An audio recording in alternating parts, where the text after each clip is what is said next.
Hello and welcome to the movie quiz. I am your host, Chris Mann Nelson, and in just a couple minutes, you and I will be embarking together on a trivia odyssey through 36 questions.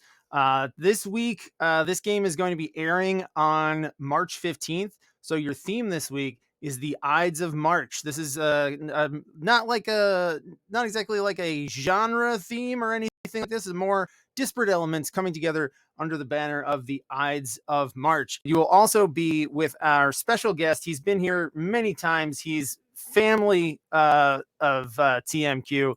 Welcome back to the show. My guest today, Calvin Cole. Calvin is here. Hello. Hello. Hello. Thank you for having me.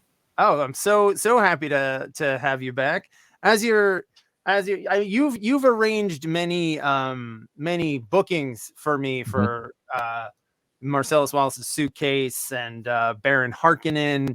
But it's really exciting to see you here as yourself. Yeah, it's nice to just let my hair down and just play the game. Play the game. Just away be from the yourself. Hollywood rat race. I know you're always working the phones. You're like a real Ari from Entourage, putting all these wheeling and dealing.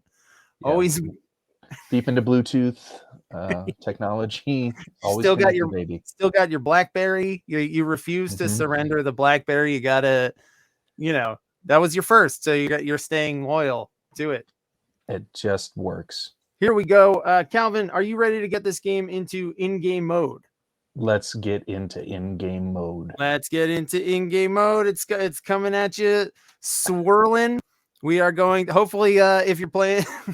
If you're playing in real time or if you're playing later on, watching the whole broadcast, so Calvin and I will be having a game here in this pre-record. We're testing it out here this season, trying something new. You'll be playing along with a condensed version of our conversation and our game. You'll get all the questions, but a condensed version of the conversation, and then later I will post to YouTube the entire conversation uncut. If you're cleaning your house or whatever the hell you're doing, you need a you're closely related to one of us, and you can't get enough of seeing our faces and hearing our voices. Chris, all right, now that you're pre-recording, are you worried about leaks? I write the entire game on red paper so that it can't be photocopied. Perfect. I do the game under we're going to be doing this under working titles that will to throw people off, that kind of thing. I've never signed a more complicated NDA in my life. It's so I mean, if you know my puzzle rounds, you know that my NDAs have to be completely Byzantine and confusing. All right, so let's hop into our first round of the night. So it's the Ides of March, right? So tonight's game is inspired by the Ides of March from the play Julius Caesar. So it's going to be all things sort of tangentially related to that, inspired by that, including your first round, Conspiracies. Your first round is all about movies about lies, cover-ups, and secret plans. All right, so.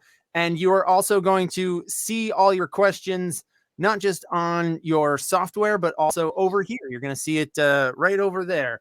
The questions and answers will all show up on screen. All right, so here we go with the first question of tonight's game.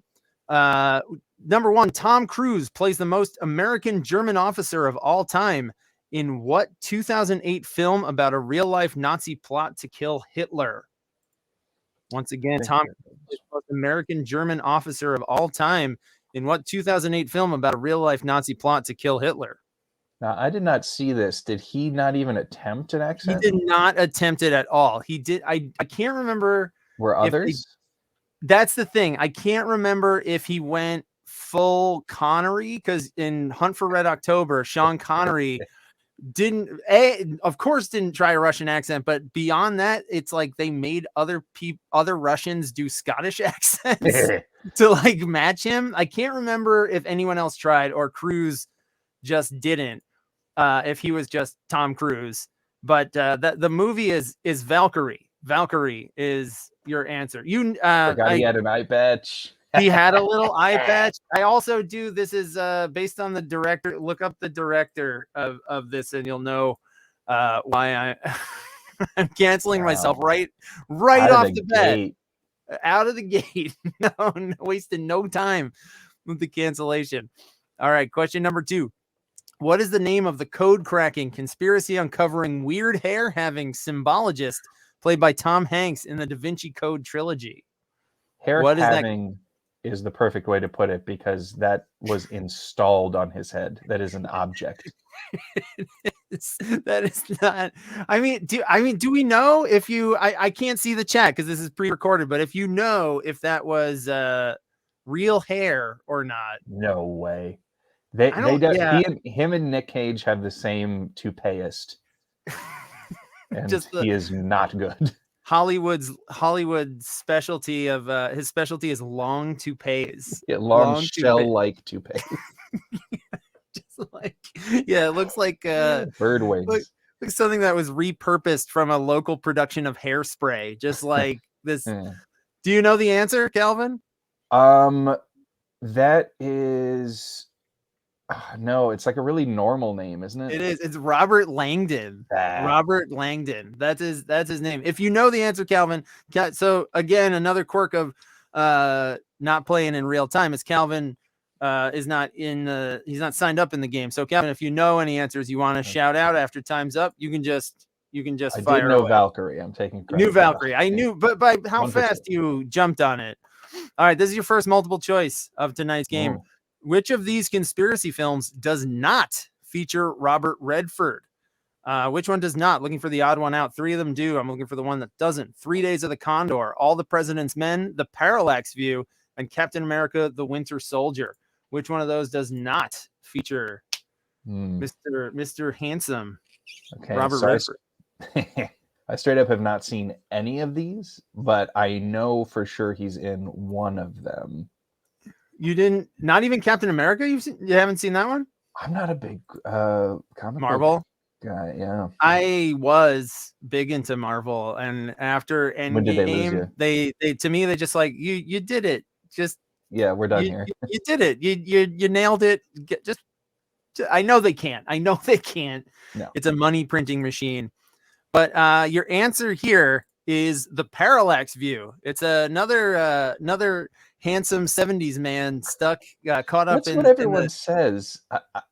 No, I'm with you. You're saying Beatty's not that handsome, is what you're going for. I don't get it. Yeah, I'm with you. Honestly, especially look at this picture too.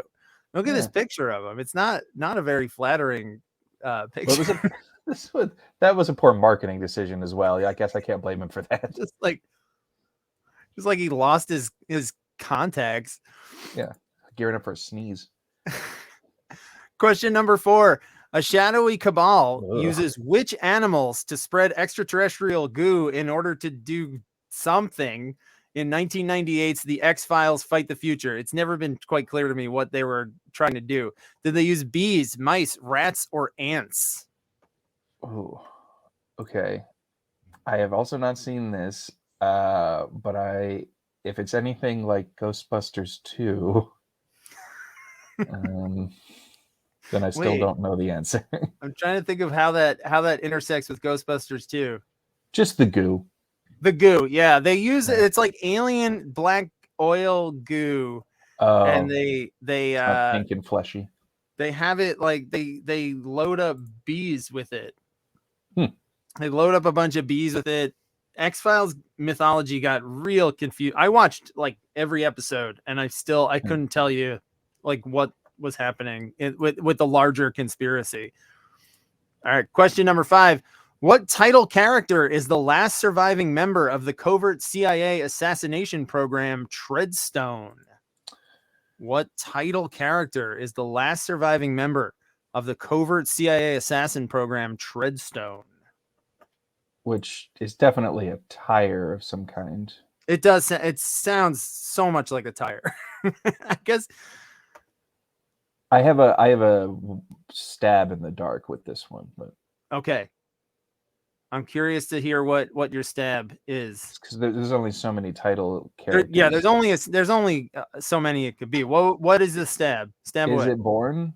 It is Bourne. It's Okay. Jason Bourne. Yeah, he is. Whoa, speaking of haircuts. Look at that hair. Look at that little boy. Little Look at that little mushroom boy, cap. Matt Damon. He is soft looking.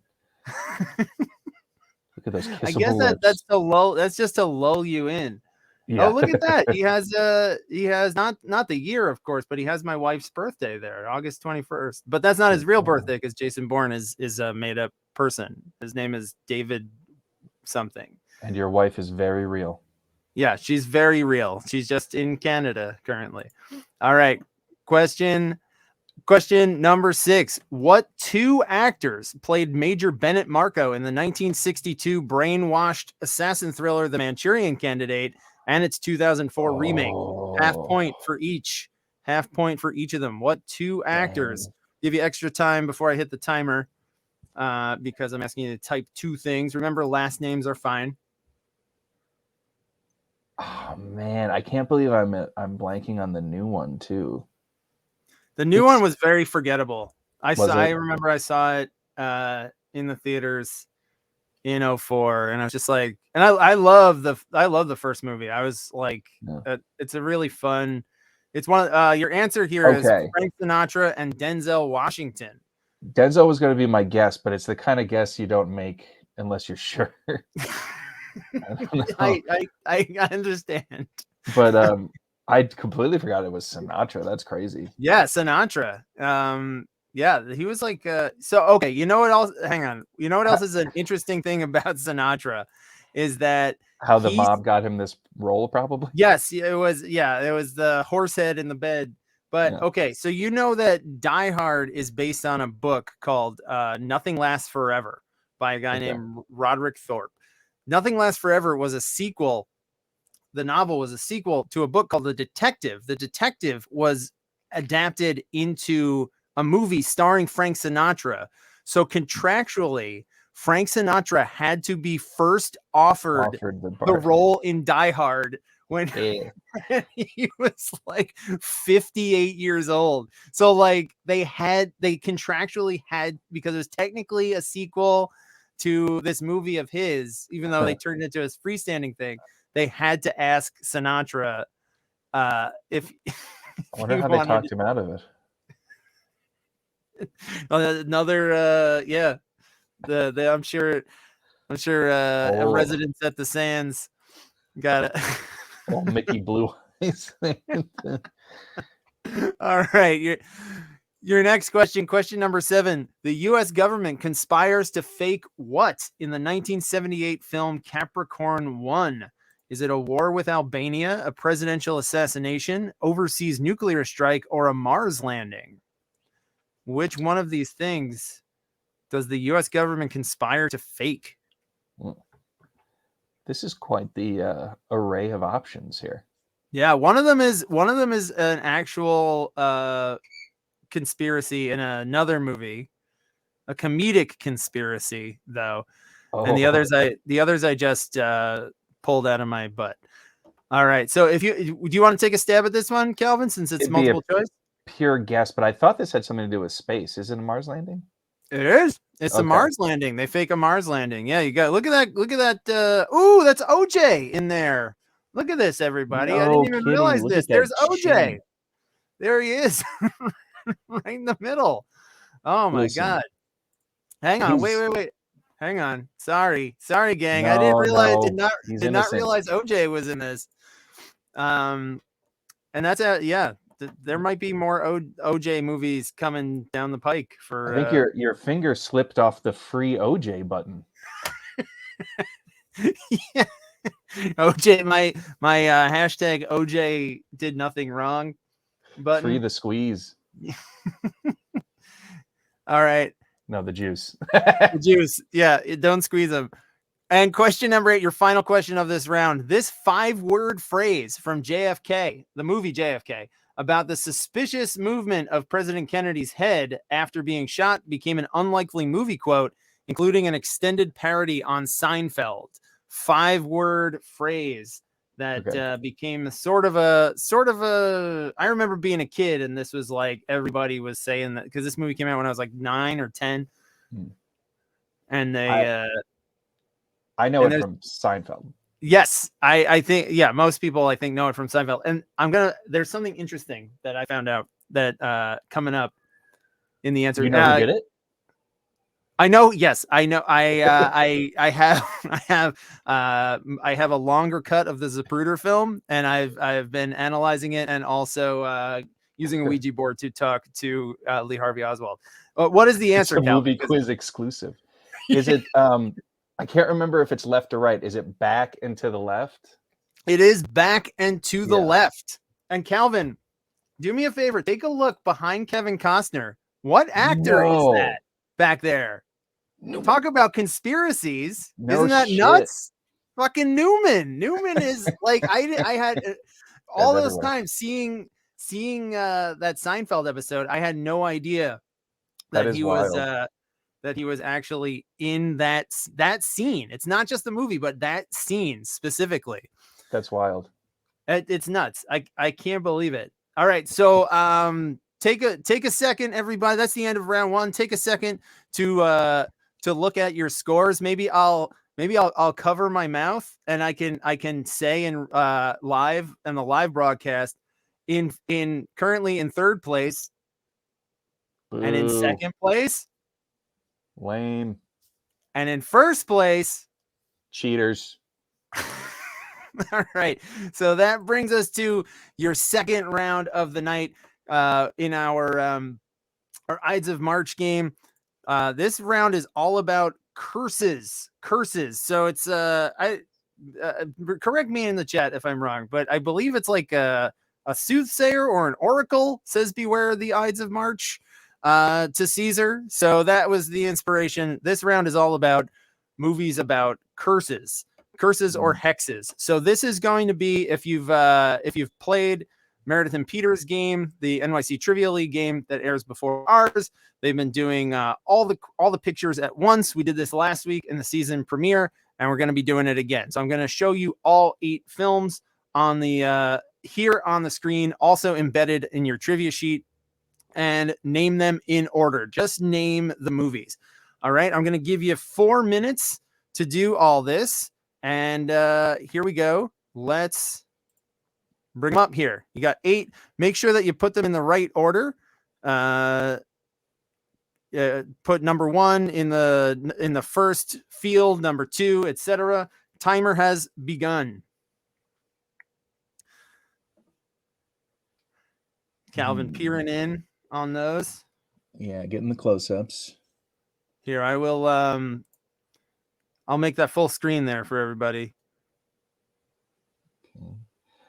I think I'm fairly confident about 5 of them. Mm-hmm. Oh, no. I think 6. And there's 2 I'm not sure on. I'm trying to think if I recognize the actor. Which ones are you sure about, Calvin? I'm sure about 1, 2, 3, 5, 6, and 7. So the last 2 capped, the end cap there. 4 and 8. I'm fuzzy. Mm-hmm. Those, I'd say those are probably. I might put 6 as one of the tougher ones too.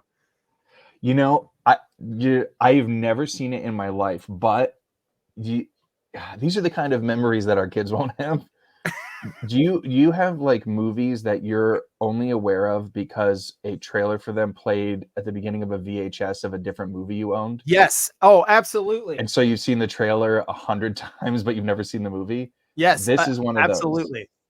When you said movies about curses, that is the first movie that popped into my head.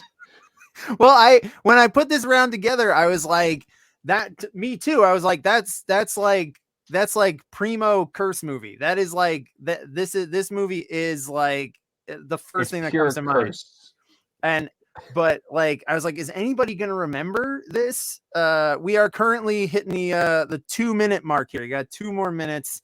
You should be seeing your timer ticking down if you're playing in real time. If you're playing at home later, You got 2 minutes left.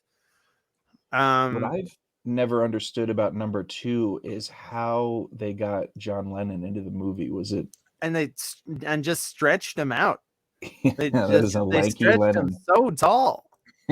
They shot this they were sitting on that footage for like 35 That years. was Lennon Lurch. I want to know what number 4 is, because that's a cool visual. That's a spooky It's like, lady yeah, there. I feel like it's probably that movie probably is not cool. It's not that old, but it's probably not cool now because of its depiction of this Romani woman. The Romani people. Yeah. Interesting. That might be giving something away. But I feel like if you know it, you know it for that one. Yeah, but to your point, Cal, just under a minute, gang. To your point, Calvin, yes, absolutely. There were so many trailers and also like commercials that you would see. You would see like the same, like I still think of before the Batman 89 VHS, there was like a Diet Coke commercial with Alfred in it, like Michael Goff, who played Alfred, was in it, and he was just like, but it just intercut like random images of Michael Keaton, like just like from the coolest guy at the time, and just like shots of the Batmobile driving, and Alfred's like, "Don't forget to pick up Diet Coke, Master Wayne." Oh dear. It's very bad. That sucks. All right, so that is time. I'm gonna give you give everybody a couple seconds maybe to type, and in case anybody, because there's 8 here, I don't want anybody missing out. I'm gonna leave that open for a couple seconds before we lock it. And you know what? Let's Calvin, what are the ones that you know? You knew 5, maybe 6 of them, you said. Okay, yeah. So number 1, I believe, is The Grudge. The Grudge. Number 2, I believe, is called It Follows. It Follows. Number 3 is Beauty and the Beast. That's right. Number 4, I don't know. Okay. Number 5, I think, is Shrek 2. It's technically Shrek 2. I will accept Shrek because it's but this image is from Shrek 2 because it's I should not. All right, 6. This is the big one. This is the big one. Is it called Thinner? It is Thinner. Okay. And if anyone's wondering and doesn't know, it's a guy gets cursed by a gypsy woman to slowly waste away. He's like a heavy-set guy who, he's a bad guy. And then, number 7 is The Ring, obviously. The Ring, of course, yeah. And so the ones that Calvin was not sure of are Drag Me to Hell, the Sam Raimi movie from 2009, and Sinister with Ethan Hawke with Bagul. Bagul is the demon. I almost said Drag Me to Hell because she looks so Raimi-ish. Like the makeup and the lighting and everything. It's like very, like borderline cartoony. Yeah. Like how evil that. I guess she's not evil. She's been wronged. It's like the bank teller denied her loan to keep her house, I think is what happened. But yeah, those are your 4. So let's hopefully everybody did well. Check out the percentages when the game is airing. And let's move on to your lightning round. Let's do your lightning round next. Lightning round is a quick way to rack up 4 points. It's a single question with 4 answers. And you don't have to get them all right. Any one of them, you could get between 1 and 4 points. But for this one, you do have to put them in order. If you're playing in real time on game night, you do have to put them order counts for this one. All right. So we've talked about conspiracies and curses. This next round is about Caesars. It's all about Caesars. So here is your question. Name the actors. So all 4 of these answers will be actors' names who played the following. Number 1, leading man Baird Whitlock in the Coen brothers' Hail Caesar. 2, Caesar, the ape leader in the 2010s Planet of the Apes trilogy. 3, gangster Rico Bandello in the 1931 film Little Caesar. And 4, slapstick-prone studio chief in Mel Brooks's silent movie. So I'll give you a little bit of time before I hit the timer on this round that is all themed about Caesar's palace, Great Caesar's ghost. I don't do titles for these rounds, but either of those would work. So, kidnapped leading man Baird Whitlock in Hail Caesar, Caesar the ape leader in the modern Planet of the Apes trilogy, Rico Bandello in Little Caesar, and slapstick prone studio chief in Mel Brooks's silent movie. All right, starting that timer now. Yeah, that's a good mix. And I like that none of them are actually Julius Caesar. Yeah, none of them are actually Julius Caesar. But I do want pizza now. After this Little Caesars. I know pizza. You want pizza? A double pizza. Is Hot there? And ready. There's speaking of conspiracies, isn't there a conspiracy about Little Caesar's chest hair? I feel, or is that just a personal observation that I had? Because like there's like Little Caesar has chest hair sometimes, and other times he does not. Can anyone in the chat please verify this also? Well, they probably shaved the new woke Caesar because he was too masculine. He was too alpha. The Little Caesar was too much of an alpha. They had to make him a beta. Yeah, cut him out. Okay, so this will be cut. Soy boy Little Caesars. All right, so Calvin, do you have any guesses for these? Okay, so the first one I think is George Clooney. It is George Clooney. Okay. The second one is I'm such a piece of shit. Gollum, right? Yes. Yeah. Andy Serkis. Andy Serkis. This dude is he's the You've probably seen way more Looney Tunes spoofs with of the him big bottom lip than actual. I can't think of his name, and I hate myself for it. And I'll reveal them. But what do you know the last one? I've only seen it once. Stab in the Dark, Dom DeLuise. No, you got to think for this last one. You got to think about the theme. It's Sid Caesar. I reversed it here, so it's Clooney, Andy Serkis, Edward G. Robinson, and Sid Caesar are your 4 answers.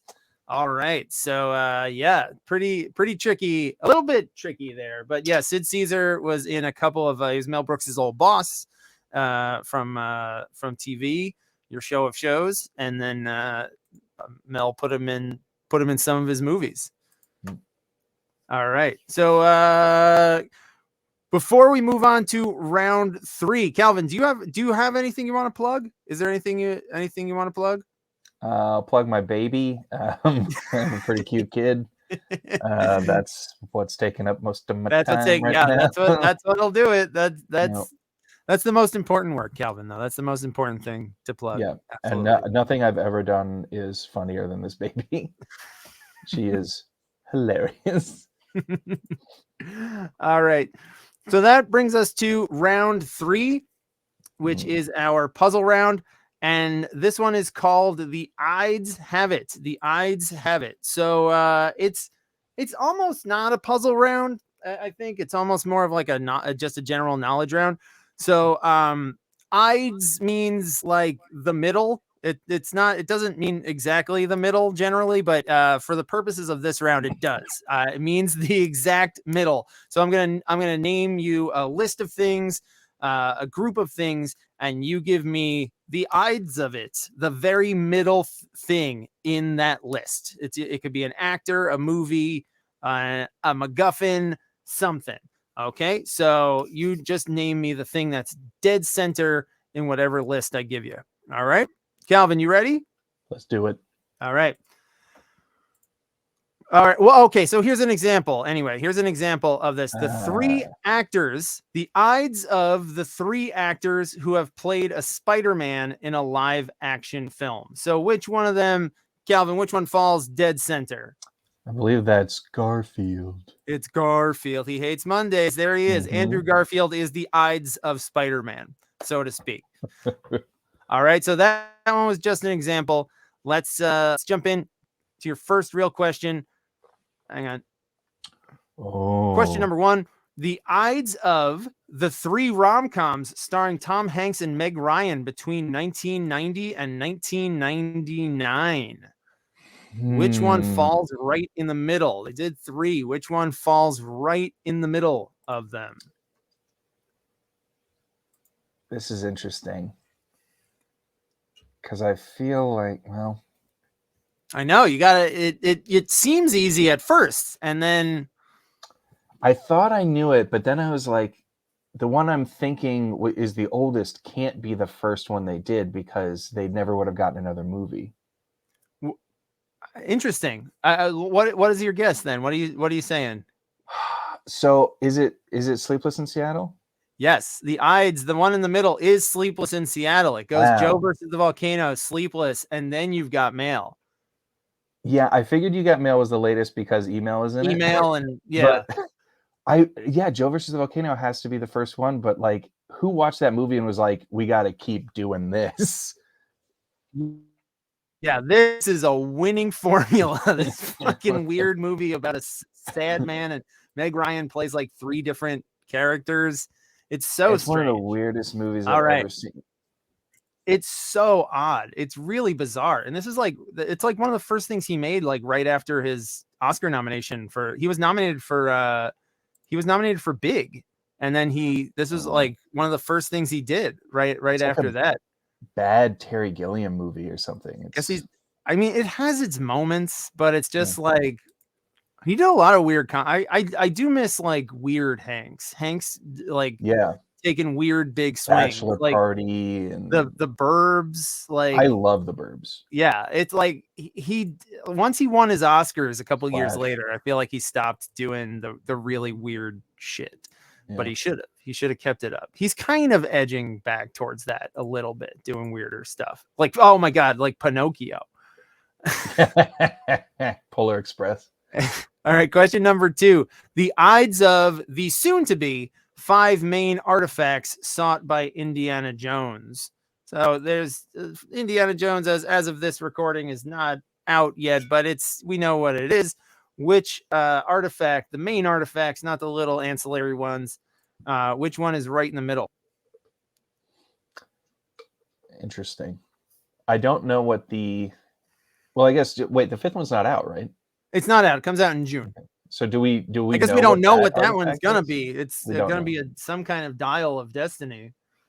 All right, so which one would fall straight in the middle of 5 of these, Calvin? That would be the Holy Grail. That would be the Holy Grail. Holy Grail is the 3rd out of 5 indie MacGuffins. There he is, drinking from it, but he can't live forever because he can't cross the boundary with it. You got to live there like that sad fucking knight.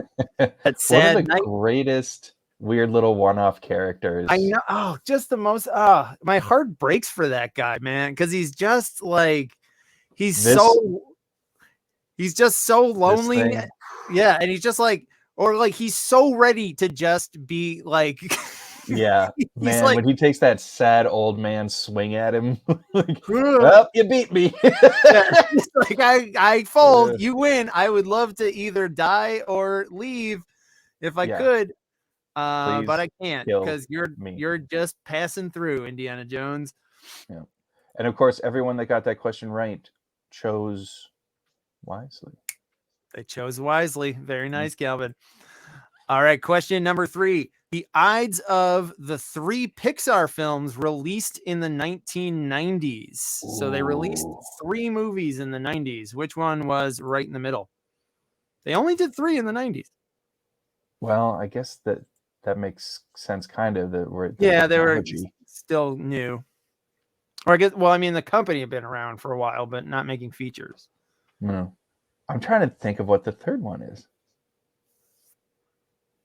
I can only think of 2. Well, if you know which one was second, then you're gold. Right. What do you got, Calvin? Well, I think A Bug's Life was first. I think. Is Toy Story Go on. first? Hang on. Ah, No, I can't think of what the third one is. we're going back Hanks. Going back to the Hanks well here. Bugs Toy Life Story is was before Bug's Life. Bugs Life is sandwiched in between the first two Toy Stories. So they went Toy Story, Bugs Life, Toy Story 2. They did the Marvel thing. Well, the MCU did that too, where they were like, "Oh, Iron Man's great," and then we'll make Hulk, and then we'll go right back to Iron Man. They went immediately back to the well. All right, but Bug's Life is better than Hulk. It is. It's head and shoulders better than the Hulk. All right, question number 4. Sticking in the Disney verse here, the Ides of the Seven Dwarves alphabetically. So I'm asking you to do this one. You can cancel me for this because I'm asking you to do math and alphabetizing simultaneously. Feels like I'll give you a little extra paper time. question. I'll give you a little bit of time to think. Yeah, this is kind of a pen and paper one. I'll give you a couple extra seconds before the timer starts to get this one. Starting it now.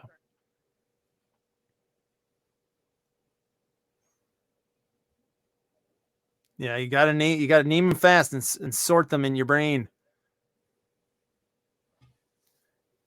Oh, hell. I can't even think of all 7 of them, much less. Okay.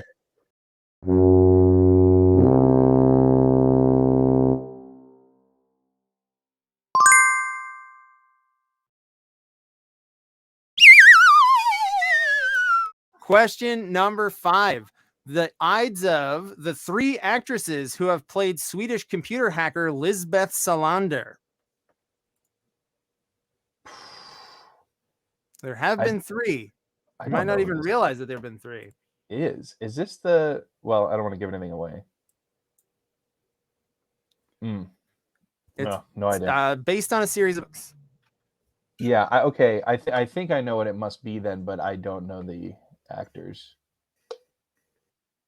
Because it's like kind of a trilogy, right? Is it played by a different person in each? Well, there have been like there was like a trilogy and then a remake, and then where the second actress came in, and then a third one that was like completely forgotten from 5 years ago, but it was a major release. And you've got here Noomi Rapace was in the trilogy. Rooney Mara is your answer. She was in the David Fincher remake, and then Claire Foy from The Crown. And Rooney Mara and Claire Foy are in Women Talking together, the Best Picture nominee from 2022. So 2 Lisbeth Salanders for the price of 1 if you watch Women Talking. So your answer for this one is Rooney Mara. All right, question number 6. The Ides of the 5 theatrically released movies featuring the character Jack Ryan. Okay. Which one falls right in the center? There have been 5 theatrical. We're not talking about John Krasinski's show here. There have been 5 Jack Ryan movies. One is right in the middle. We're talking about release order, not any kind of if there are any Clancy heads in the audience, I'm not talking about the the chronology of the books or anything. You don't read Clancy with your head; you read it with your heart. You do, yeah. You got to go in with an open heart for those Clancy books. Do you have a guess on this one, Calvin? So I know it's because it was Baldwin in the first one, and then Ford had 2 in a row, and I want to say the second one was Clear and Present Danger. That's right. Clear and Present Danger is the third. It's the third Jack Ryan movie. The second, back to more Harrison Ford there. Truth needs a soldier, guys. If anyone was curious if Truth needed a soldier, according to this movie, it does. And then it was Ben Affleck, and then who was the last one? Was it Chris Pine? Chris Pine. They did like a reboot attempt where he was Shadow Recruit. Jack Ryan Shadow Recruit was that one that did not take off, did not land, stayed in the shadows. It's one of the weirdest series of movies ever. It's so strange that they just like I think the Ford ones are like kind of supposed to be in continuity, like with at least with each other. October. definitely with each other, but I think even maybe with like Hunt for Red October, Okay. like they Like just he's met. moved up in the ranks. He's the same one that Baldwin was, maybe, Yeah. but then they kept making him progressively younger, and now he's just like buff John Krasinski, which is weird in its Yeah. own way on the TV show. Which in the Harrison Ford ones, he's basically like a desk guy. Yeah, Like, that's what he is. But I know in the Clancy books, I've never read a word of Tom Clancy. No offense if you love Tom Clancy, but I've never not my zone. But I know that Jack Ryan becomes president at some point. right. He becomes president in the Clancy movies. All right, moving on to question number 7. Question number 7. The Ides of the 5 things that malfunction, leading to death and mayhem in the opening set piece of the Final Destination films. Wow. So there's always a big calamitous mass death in these movies. And it's 5 different things. Which one of them led to death right in the middle of that series? Looking for the main opening mass death sequence, not like the follow-up kills. I've seen none of these, but I have definitely seen clips of some of these scenes. But pure guess, just because it's my favorite one that I've seen. Is it the logging truck? No, the logging truck is 2. The first movie is legit good. This one is a roller coaster. That was my other guess. Roller coaster. The third movie is the roller coaster. The first Final Destination movie is legit good. It's like it's genuinely a solid movie. Like because it's mostly it's really atmospheric and built on like just like dread. Because once you get on board, like it really sells its own rules well about the deaths and like death getting you through mysterious like everyday objects. It does a great job of just like going, or once you know what it's doing, they just like go around a room and you're like, oh fuck, that thing and that thing. There's like a tea kettle and there's like a TV that's like too much shit plugged into the surge protector, and like there's all kinds of misdirection. And then as it went on, they just started doing like splat gore, and it was like, oh, okay, that's. But it does do, not just, who gives a shit? I'll spoil it. The movie's like 15 years old. The last one, which was like fine, but it did have one of the best twists I've ever seen, which is that if you watch the movie, the first one came out in 2000, and the last one came out in like 2013 or something like that. But if you watch the movie back, like everyone has like weird giant cell phones and all the license plates are old. And it turns out that it actually was a prequel to the first movie, and death catching the people from that movie is what led to the plane crash in the first movie. It was like a cool, like fake out loop. So I will give Final Destination 5 points for that. The rest of the movie is whatever. All right. Question number 8, your final question of the puzzle round. The Ides of the 3 Stephen King adaptations written and directed by Frank Darabont. Say this one's probably the toughest one. I saved it for last because I think it's probably the toughest one. Maybe not. I don't know. Well, I just don't know who Darabont is or which ones he directed, so I would just be guessing at a Stephen King title. I'll give you one hint. It's not Thinner. Damn. Thinner is not one of them. Okay, well then, no, I have no guess. Calvin is out. If it's not about Thinner, Calvin does not care. Thinner and Creepshow, those are my only. Oh my god, Creepshow is good ones. I love Creepshow. It's good. So the interesting thing about Darabont, he has made 3 of these. Frank Darabont developed the Walking Dead TV series. He wrote. His big break was the 3rd Nightmare on Elm Street movie. But of his 3 Stephen King's, only one of them is like a scary movie. He went for one completely non-supernatural, one uplifting supernatural, and one scare. The one in the middle, bringing it back, third Hanks this round. It's The Green Mile. He did Shawshank, then The Green Mile, and then The Mist. So Green Mile is your middle Darabont Stephen King intersection there. Have you seen all three of those, Calvin? Or I have not seen The Mist. But I did actually recently read The Mist for the first time.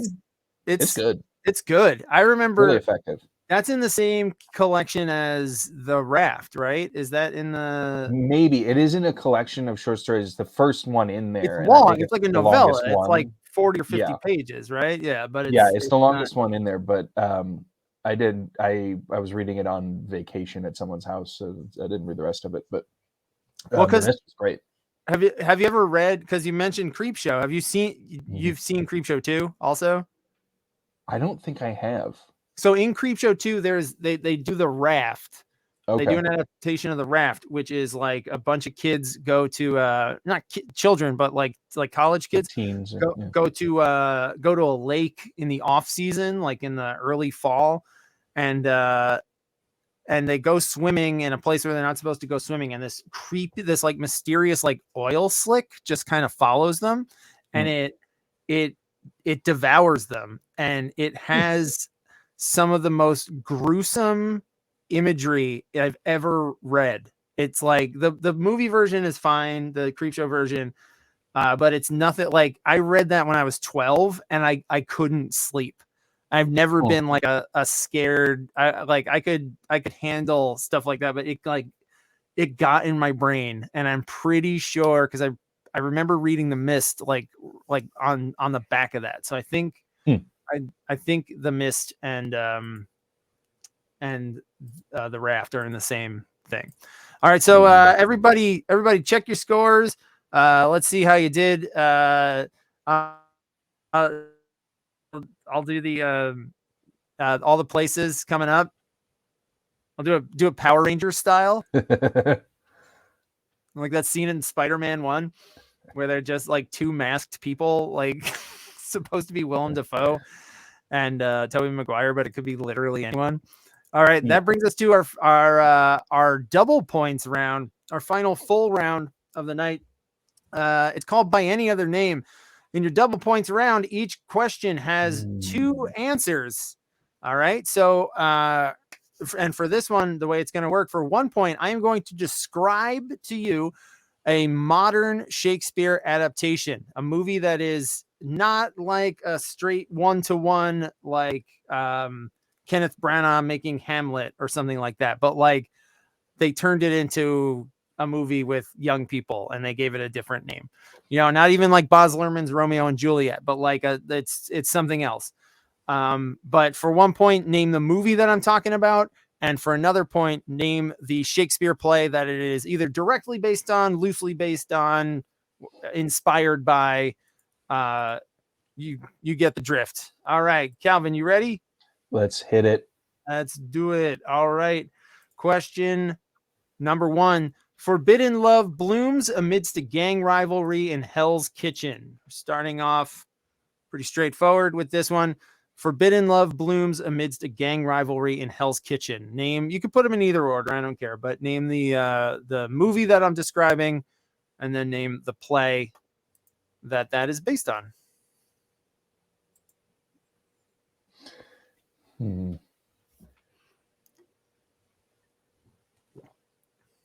I know what the movie's called, but I can't think of it. You can't think of the movie?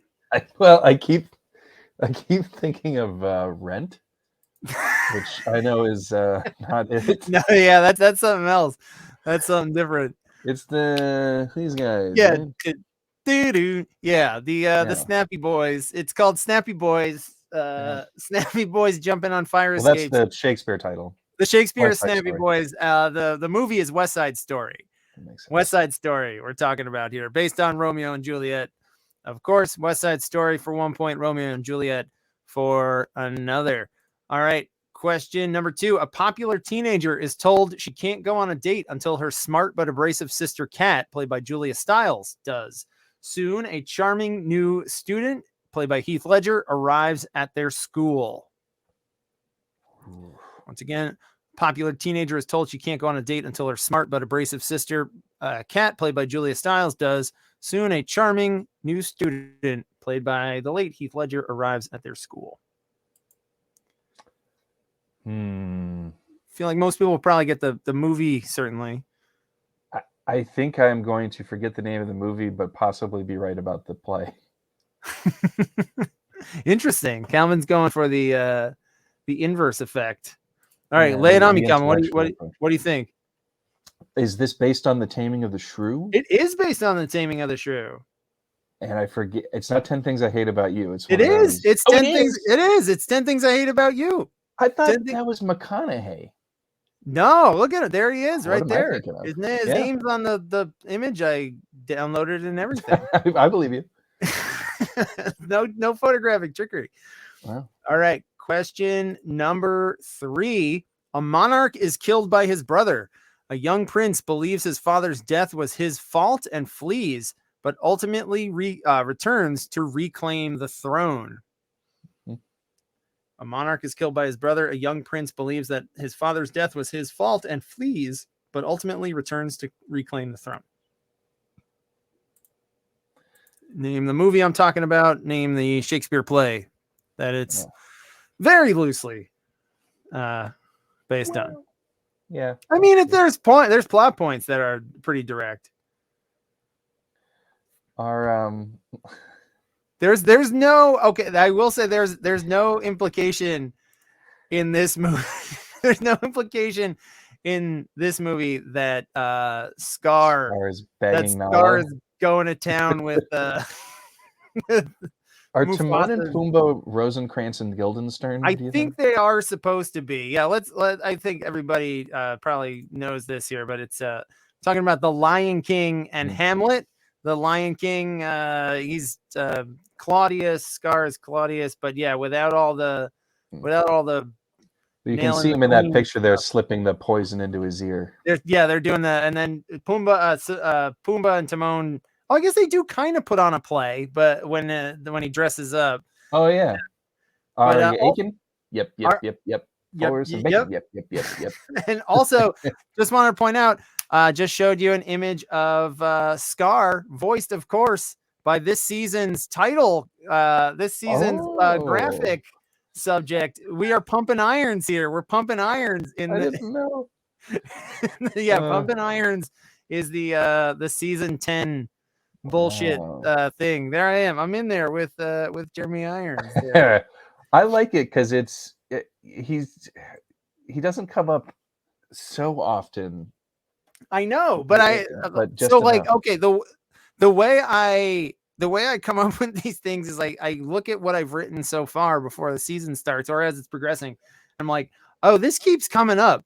For some reason, like the categories I'm coming up with keep producing Jeremy Irons content. So I think that, and then I put myself in a corner of having to produce Jeremy Irons content, which he's in enough stuff. He's in enough stuff. Last week it was about Alfred. Last week it was about him being Alfred. All right, question number 4. Viola, played by Amanda Bynes, disguises herself as her twin brother Sebastian and attends his elite boarding school where she falls in love with a star soccer player. Once again, Viola, played by Amanda Bynes, disguises herself as her twin brother Sebastian and attends his elite boarding school where she falls in love with a star soccer player.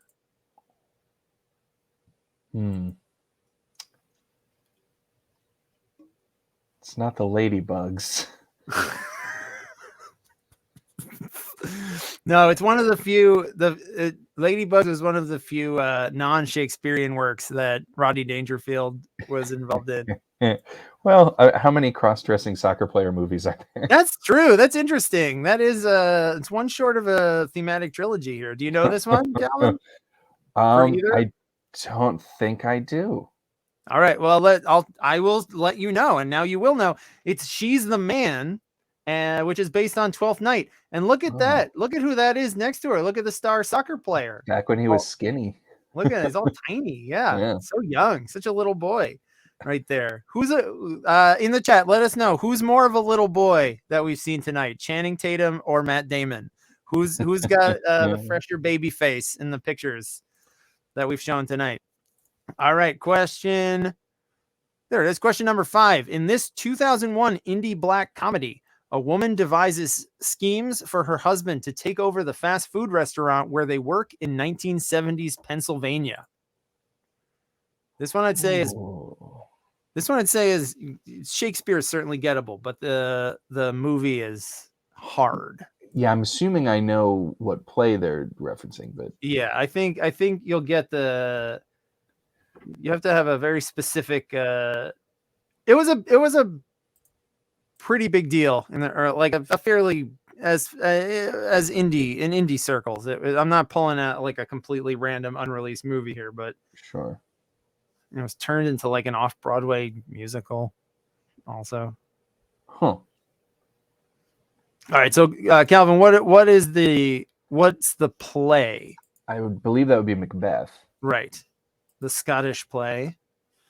And the movie is a little movie called Scotland, PA. Scotland, PA. Christopher Walken's in it. I think Maura Tierney is in it. Yeah, I mean, if Walken's in it, it's legit. Yeah. You know, it's at least as good as Kangaroo Jack. Or Balls of Fury. There you go. You remember that movie? That's another movie that I have never seen.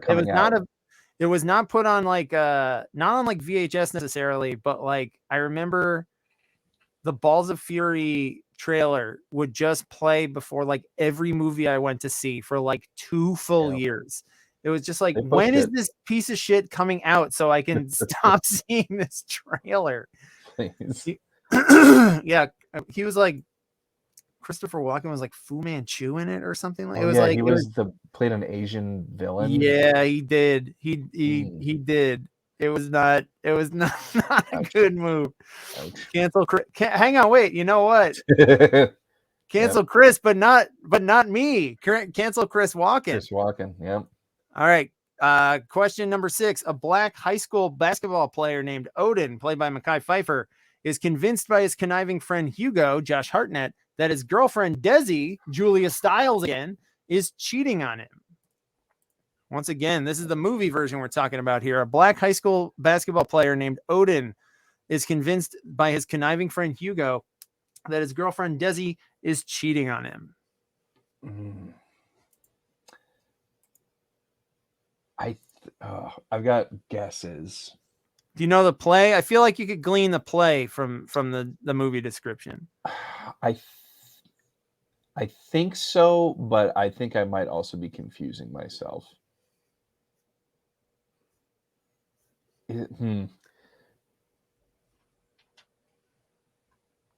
Yeah, I've got myself all mixed up here, but I feel like it's either like one of his like histories, or is it The Tempest? No, well, I wasn't being weird mentioning the character's race.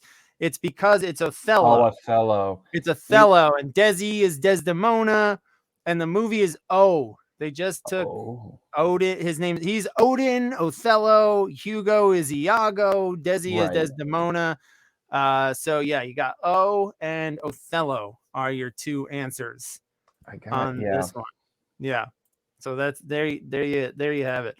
All right. Question number 7. A starship led by Captain Adams, played by Leslie Nielsen, lands on a distant planet looking for survivors of a previous expedition. They find only 2, a scientist and his daughter, and their robot named Robbie, who were stranded by a cosmic storm. Okay. Once again, starship led by Captain Adams lands on a distant planet looking for survivors of a previous expedition. They find only 2, a scientist and his daughter, and their robot Robbie, who were stranded by a cosmic storm. I forgot this is the origin of Robbie the robot. Yeah.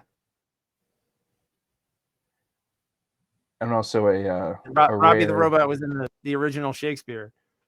Yeah. This is our second Leslie Nielsen's in Creepshow also. Oh, that's right. He is. 2 of his serious roles.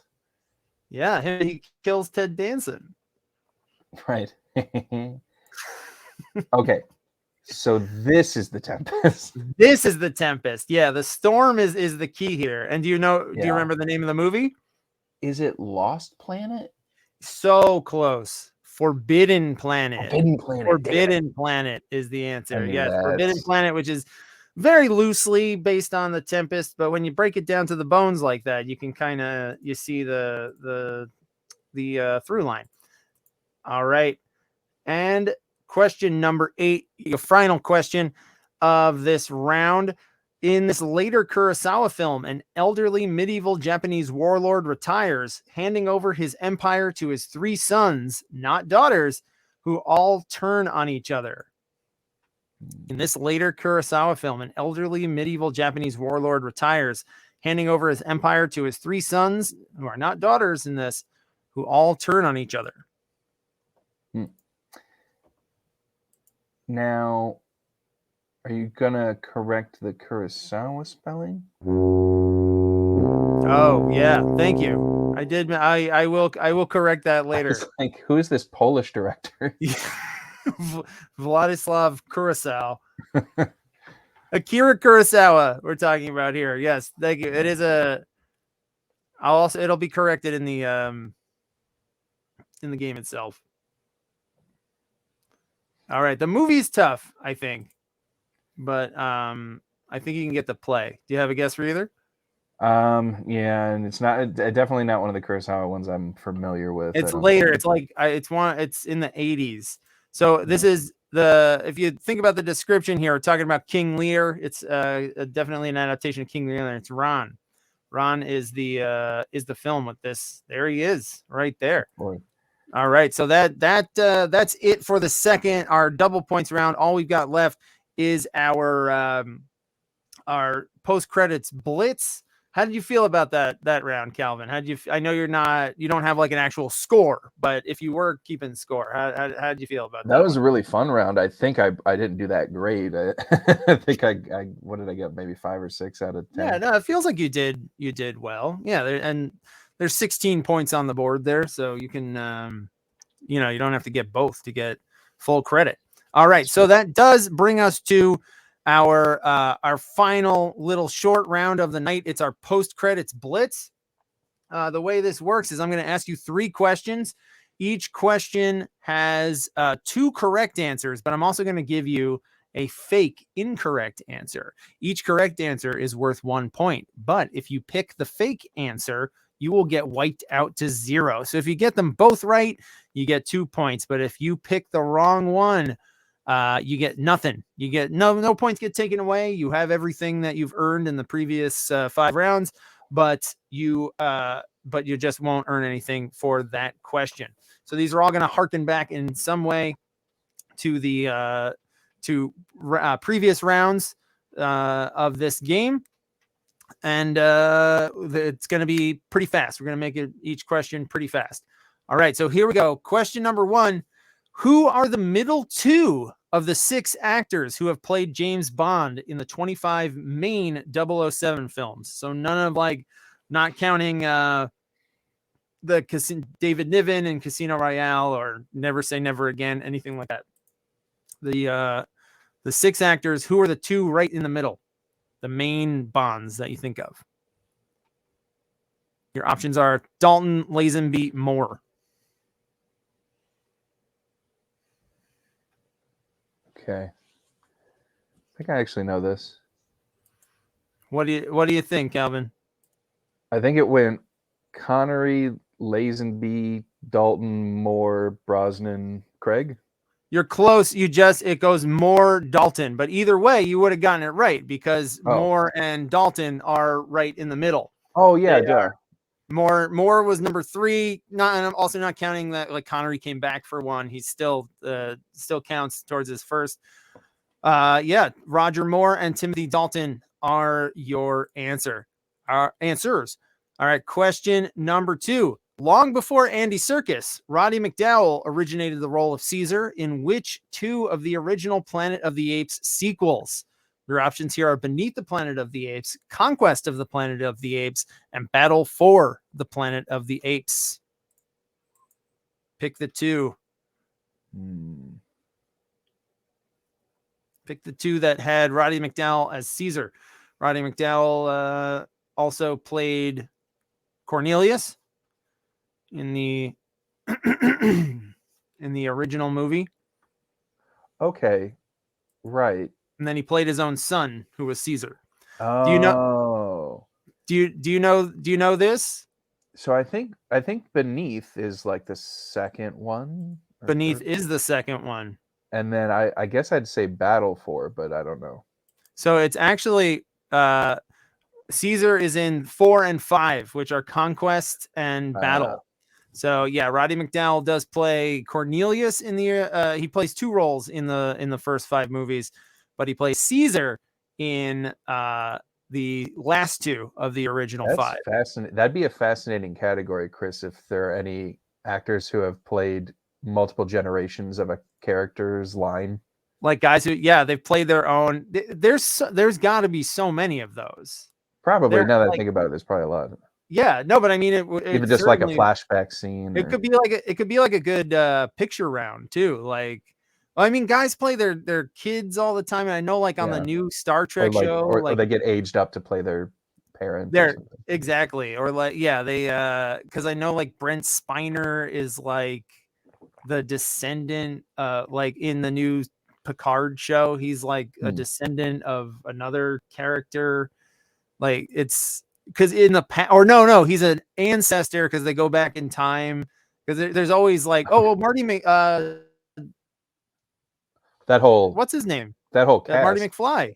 Michael J. Fox plays he plays his great grandfather and both of his children. Yeah. In the sequels. So yeah, no, I like that, Calvin. I'm gonna note that, and I will give you credit for it when it. I'll give you the assist on that one. And your final question of tonight's game: these 2 actors have played Christopher Marlowe, the subject of a conspiracy theory that Shakespeare didn't actually write his own plays, in the films Shakespeare in Love and Only Lovers Left Alive. So we've got Conspiracies and Shakespeare here in the form of Christopher Marlowe. Which 2 of these actors, one in Shakespeare in Love, one in Only Lovers Left Alive, 2 of them played Christopher Marlowe? It's the last question of the night, so it's going to be... lost me completely. Christopher Marlowe.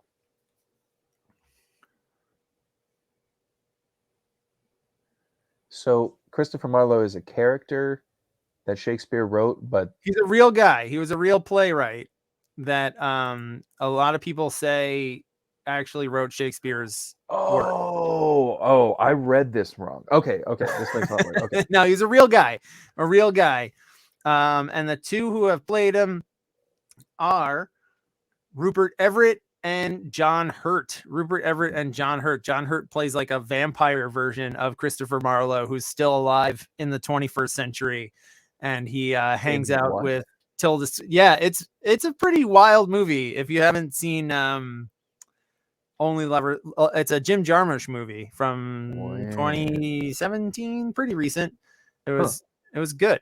All right, so that is the end of your game. So Calvin, thank you so much for hanging out today and playing along and having a chat. I had a blast. Thank you for having me. Always great to have you. Hope to have you back soon. Hope to have you some of your Hollywood friends that you can help me book later on in season 10. Line's always buzzing. All right. Well, thank you, Calvin. Thank you, everybody playing at home. Our next game will be in the theme will be the TV quiz. It's going to be all TV shows that got turned into movies, vice versa. One of my favorite guests, Tim Barnes, will be joining me once again. And it's going to be a great time. So come back next week. I'll see you then. Have a great one. Stay safe. McClunky.